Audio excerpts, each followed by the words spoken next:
लोग ऐसे होते हैं जो बहुत ही कुशल गोताखोर होते हैं। वो सीधे समुद्र में छलांग लगाते हैं और जितने गहरे जाते हैं उतने ज़्यादा उन्हें अनमोल मोती मिलते चले जाते हैं। अगर हमें ट्रांसफॉर्मेशन चाहिए अपनी ज़िंदगी के अंदर, आनंद चाहिए अपनी ज़िंदगी के अंदर, तो एक साहस की छलांग तो हमें लगानी पड़ेगी।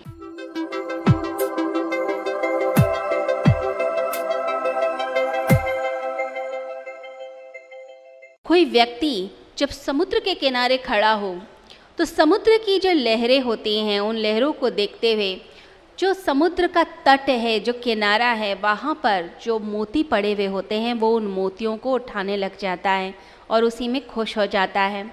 परंतु कुछ लोग ऐसे होते हैं जो बहुत ही कुशल गोताखोर होते हैं।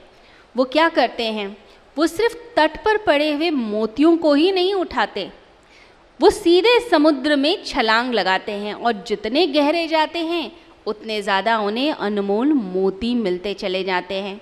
तो ऐसे ही जब कोई व्यक्ति धर्म की राह पर चलता है तो सिर्फ आसपास से जो थोड़ा बहुत उसको अच्छा मिलता है सिर्फ उन्हीं मोतियों को ग्रहण नहीं करता, वो और ज़्यादा गहराई में जाने की कोशिश करता है और ज़्यादा कनेक्शन बनाने की कोशिश करता है।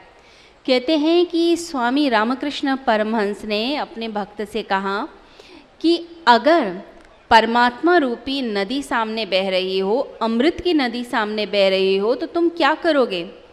तो उस भक्त ने कहा कि मैं उस अमृत जल को लेकर अंजलि में और उसको ग्रहण कर लूँगा, पी लूँगा।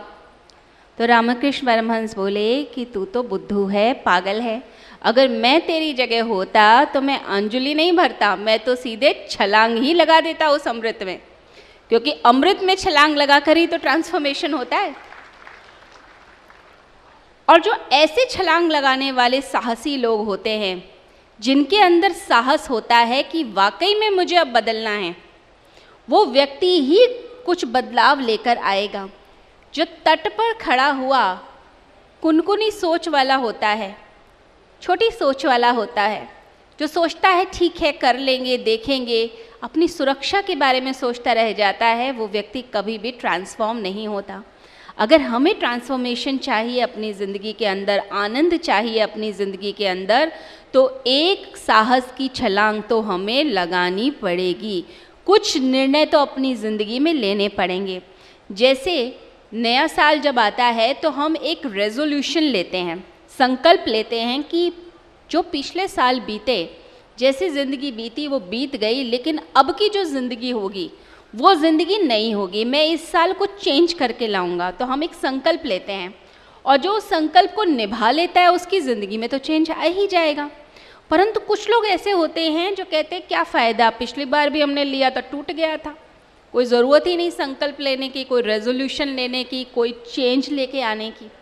लेकिन जिस पल भी आपके अंदर वो भाव आता है कि नहीं, मुझे साहस से अपने अंदर एक परिवर्तन लेकर आना है, मेरी पुरानी बुरी आदतें, मेरे पुराने विचार, वो मेरी चीज़ें जो मुझे गड्ढे की तरफ लेकर जाती हैं, नीचे लेकर जाती हैं, मैं उन सब चीज़ों का त्याग करूँगा।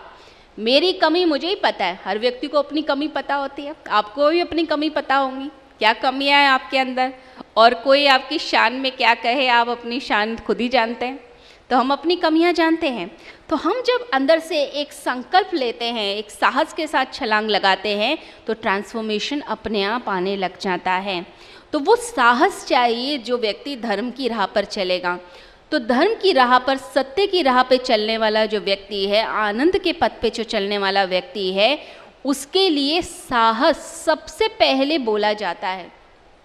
साहसी व्यक्ति, अगर आप देखेंगे दैवी संपदा को गीता में, तो उसमें भी भगवान ने पहले अभयता के बारे में बात की है कि जो भय रहित है, हम डरते ही रह जाते हैं, साहस ही अगर देखा जाए नहीं करेंगे तो फिर हम जिंदगी में आगे कैसे बढ़ेंगे। तो जिसने कनेक्शन बैठाना है, जिसने परमात्मा से जुड़ना है, उसको सबसे पहले तो निर्भय होना पड़ेगा।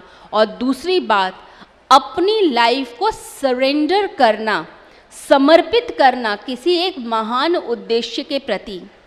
ऐसा नहीं कि ज़िंदगी तो बस ऐसे ही बीत गई, बस कुछ थोड़ा सा हमने कमा लिया, थोड़ा सा जोड़ लिया, कुछ बच्चों के लिए कर लिया, बस सारी ज़रूरतें पूरी हो गई। हम बस ज़रूरतें पूरी करने में ज़िंदगी बिता रहे हैं, लेकिन ज़िंदगी का कोई मूल्य जो अर्थ है वो तो हम नहीं आंक पा रहे, हम अर्थ के लिए नहीं जी पा रहे, हम अपनी ज़िंदगी को किसी एक लेवल पे नहीं पहुंचा पा रहे, किसी एक हाइट पे नहीं पहुंचा पा रहे हैं। तो अपनी ज़िंदगी का कोई एक अर्थ हो, कोई वैल्यू हो, कोई कहे तो सही कि हाँ इस व्यक्ति में कुछ बात है, तो उसके लिए ज़रूरी ये है कि किसी एक महान उद्देश्य के लिए अपनी ज़िंदगी को लगाइए, ज़िंदगी को व्यर्थ मत होने दीजिए। सुबह उठे, वही रूटीन फॉलो किया और वैसे ही रात को जाकर सो गए, अगले दिन फिर वही रूटीन, एक मोनोटनी में ज़िंदगी चल रही है। एक जैसे एक मशीन चलती है, हमने मशीन को चलाकर छोड़ दिया, ऐसे ही व्यक्ति की ज़िंदगी बीत रही है। अगर ऐसी ज़िंदगी आप जिएंगे तो कभी आपके चेहरे पर शांति, आनंद आ ही नहीं सकता। जैसे जैसे उम्र बढ़ेगी आपके चेहरे पे डलनेस बढ़ती जाएगी, आपके चेहरे पे खुशी नहीं दिखाई देती है। कुछ लोग होते हैं जो तपस्वी होते हैं, जैसे जैसे उनकी उम्र बढ़ती है उनके चेहरे का नूर बढ़ता चला जाता है। कहते हैं कि भाई क्या कर रहे हो, क्या खाते हो जो चेहरे पे इतना नूर बढ़ता है, इतना ओज और तेज हो रहा है। लोग पूछते हैं कि क्या कर रहे हो आप, क्या खाते हो ऐसा। और अगर देखा जाए वाकई में यदि व्यक्ति भक्ति के मार्ग पे चलता है, अच्छाई के मार्ग पे चलता है, सेवा के मार्ग पे चलता है, अपनी ज़िंदगी को किसी एक हायर पर्पस के लिए जब समर्पित करने लग जाता है, तो उसका रूप, रंग, चाल ढाल, बोलना, काम करने का तरीका सब कुछ बदलने लग जाएगा। कहते हैं कि डिवाइन कर्म होने लग जाते हैं, यानी कि दिव्य कर्म उस व्यक्ति के हाथों से होने शुरू हो जाएंगे, एक अद्भुत व्यक्ति बनता है। परंतु उसके लिए ज़रूरी है कि हम सरेंडर करें, एक हायर पर्पस के लिए जीना शुरू करें और भगवान पर विश्वास करें कि कुछ भी हो जाए ज़िंदगी में, कितने भी कष्ट आ जाएं, वो मालिक है और वो मेरी रक्षा कर रहा है, वो मेरी रक्षा करेगा और आगे भी मेरी रक्षा होगी। ये विश्वास अपने मन में ज़रूर हमें बना के रखना है। उसके हाथों में अगर छोड़ दिया है तो पूरी तरह से छोड़ दीजिए फिर अपनी ज़िंदगी को। कर्म करना मेरे हाथ में है, लेकिन फल देना परमात्मा के हाथ में है, वो सब कुछ देखता है।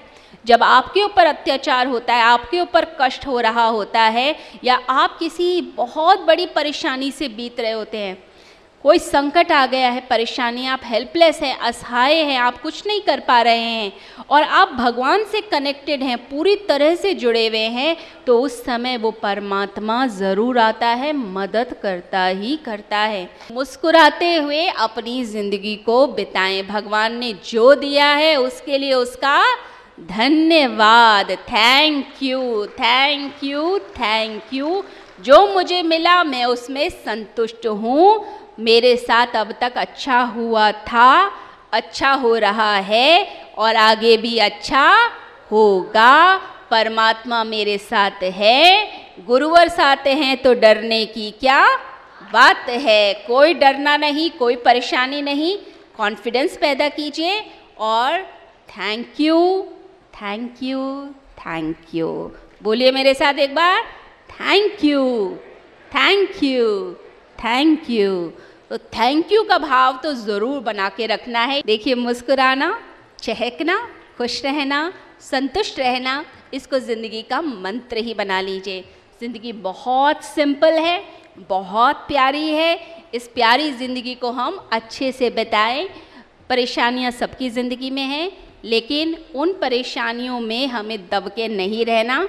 हमें परेशानी को ये बताना है कि हम तुझे परेशान कर देंगे, लेकिन हम परेशान नहीं होंगे, हम तो खुश रहेंगे। ज़िंदगी में हम चाहें तो सब हमारे अपने हो सकते हैं, और हम जब काटने पे आते हैं तो अपने भी पराये हो जाते हैं। फिर लगता है कोई अपना नहीं।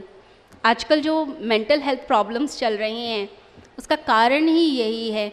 लोग ना तो परमात्मा से जुड़े हैं, ना अपनी आत्मा से जुड़े हैं और ना ही अपने रिश्तों से जुड़े हैं। अकेले अकेले अकेले होते जा रहे हैं। एक तो फ़ोन लेकर सब घूमते रहते हैं और फ़ोन में ही व्यस्त हैं। 4 लोग घर में हैं, चारों ने फ़ोन लिया हुआ है, खाना खाते हुए अपने अपने फ़ोन में देख रहे हैं, स्क्रॉल कर रहे हैं, सोशल मीडिया पे लगे हुए हैं। संस्कार हम अपने बच्चों को क्या देंगे, हमें खुद ही संस्कार के बारे में पता नहीं है। तो ज़रूरी है इस समय कि आप अपने आप को परमात्मा से कनेक्ट कीजिए, अपने बच्चों को भी जो है गुरुवर के पास लेकर आएँ, सत्संग में लेकर आएँ। ये बहुत ज़्यादा आजकल के समय में ज़रूरी होता जा रहा है। आजकल के बच्चे कहते हैं हमारे पेरेंट्स ने हमें सिखाया ही नहीं हमारे धर्म के बारे में, हमें कुछ बताया ही नहीं, हमारी गीता में क्या है, उपनिषद में क्या है। बच्चे तो रामायण और महाभारत के जो पात्र हैं उनको ही नहीं समझ पाते, रामायण में क्या है उन्हें नहीं पता। उन्हें पता ही नहीं भीष्म पितामह के बारे में, उन्हें पता ही नहीं दुर्योधन के बारे में, कृष्ण के बारे में, अर्जुन के बारे में, उन्हें कुछ भी नहीं पता है। लेकिन उन्हें सारा वेस्टर्न कल्चर पता है। तो इसलिए इस समय बहुत ज़्यादा ज़रूरी है कि हम वो जुड़ाव बच्चों का ज़्यादा जोड़ें। परिवारों को जुड़ना पड़ेगा, अपनी संस्कृति और सभ्यता से जुड़ने की इस समय बहुत आवश्यकता है। नहीं तो धीरे धीरे करके सब लोग अकेले होते चले जाएंगे। और इतनी मेंटल हेल्थ प्रॉब्लम्स चल रही है इस समय, आधा यूएस जो है 50% यूएस के लोग मेंटल हेल्थ प्रॉब्लम से गुजर रहे हैं। और वही प्रॉब्लम इंडिया में भी शुरू हो गई है। अलग अलग क्लब्स बन गए हैं जिसमें डिप्रेशन की बातें की जाती हैं, सैडनेस की बातें की जाती हैं। लोगों को पता ही नहीं कैसे आनंद में जिया जाए, जीने की कला ही नहीं आती। ऊपर से अपने बच्चों को क्या सिखाएंगे, हमें खुद भी नहीं पता होता। तो देखिए, अब आप लोगों को सबको जागरूक होने की ज़रूरत है कि आप अपने बच्चों के अंदर अच्छे संस्कार डालें। हमारे बच्चे खुश रहें, हम उन्हें प्रॉपर्टी देना चाहते हैं, धन देना चाहते हैं, लेकिन अगर आप उन्हें अच्छे से जीना सिखा ही नहीं पाए, अपनी संस्कृति बता ही नहीं पाए, अपने आप को मेंटली स्ट्रॉन्ग कैसे रखना है ये समझा ही नहीं पाए, तो आपके बच्चे आपका धन भी ले लेंगे तो भी वो धन जो है बर्बाद हो जाएगा, क्योंकि वो इतने कमज़ोर हो जाएंगे कि वो सिचुएशन को टैकल ही नहीं कर पाएंगे, परिस्थिति का मुकाबला नहीं कर पाएंगे। छोटी सी बात होगी और वो इतने डिप्रेस हो जाएंगे कि फिर वो किसी साइकोलॉजिस्ट को ढूंढेंगे, किसी थेरेपी सेशंस में जाएंगे। आजकल यही चल रहा है, लोग साइकोलॉजिस्ट के पास जाते हैं। छोटे छोटे बच्चे, 6 साल का बच्चा टेंशन में है कि स्कूल नहीं जाना, स्कूल जाते हैं सर में दर्द होता है। ये हाल आजकल की जनरेशन का हो रहा है। तो इसलिए ज़रूरी है कि हम दोबारा से वापस अपनी रूट्स से जुड़ें, अपनी जड़ों से जुड़ें, जहाँ से वो ताकत हमें मिलेगी, वो अंदर से स्ट्रेंथ मिलेगी, शक्ति मिलेगी, जिससे हम दुनिया का मुकाबला कर पाएँ, हमारे बच्चे आगे ताकतवर हों, सक्सेसफुल हों, ज़िंदगी में आगे बढ़ें। इसके लिए हम सबको प्रयास करना है।